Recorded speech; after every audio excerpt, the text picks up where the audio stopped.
We all know what hunger feels like, which is not a great feeling. Being hungry generates a powerful, kind of unpleasant physical sensation that's kind of impossible to ignore. So once you shovel food into your mouth, you start to kind of experience like that opposing force, which is called fullness. So how does our body know when we're full? Fullness is kind of set in motion as food moves from our mouth down our esophagus. So once it hits our stomach, it gradually fills that space, which causes the muscular wall of our stomach to basically feel that and stretch. Nerves that are in our stomach sense that stretching, and via the vagus nerve, it basically sends a message to the hypothalamus and the brainstem that there's stuff in there, it's full. So that's basically one input that our body uses to sense fullness. However, there is another way via hormones, which are chemical messengers. So hormones respond to the presence of specific nutrients in our gut and our bloodstream, which basically gradually increase as our food digests. And as the hormones seep out, they are absorbed by the blood, eventually reaching all the way up to the brain, specifically the hypothalamus.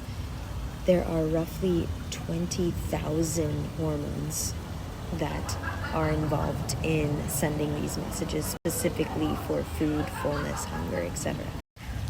Once these hormones and nutrients are present in the blood, they basically trigger the pancreas to release insulin, which we spoke about. Insulin prompts the body's fat cells to make another hormone called leptin, and also which works alongside peptide YY. Leptin reacts with receptors in the hypothalamus, in the brain, and the hypothalamus has two sets of neurons that are important for our feelings of hunger. So one set produces the sensation of hunger, so aka ghrelin, which is also known as the hunger hormone. And then the second set is basically in charge of feeling fullness, which is peptide YY. So leptin essentially limits those ghrelin hormones that give you the feeling of hunger and encourages the release of peptide YY, so the fullness hormone. So by this point, we've reached peak fullness due to constant exchange of information between hormones, vagus nerve, the blood, and the brainstem. So all of those different parts of the brain. The brain basically is getting the hint that you're full and you've eaten enough, ideally. Typically, some foods can actually release more leptin, aka then in turn peptide YY, than others. So for example, foods like oily potatoes release a lot of leptin and like yield a lot of fullness. So those are typically foods that have a lot of protein, fiber, and water that release the most peptide YY or leptin, aka giving you the most feeling of fullness, while foods that are more fluffy or sugary, like croissants, for example, don't release as much peptide YY. They just taste bomb, especially with chocolate in them.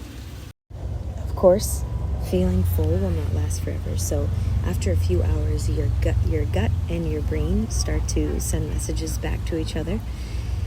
Then this is where ghrelin comes in, which is, as we recall from the post, this is the hunger hormone. So again, growling beast called hunger is reawakened and is essentially prompting your gut to send messages, again, same thread, via the vagus nerve up to the brainstem to release, as we know from the I letter, insulin.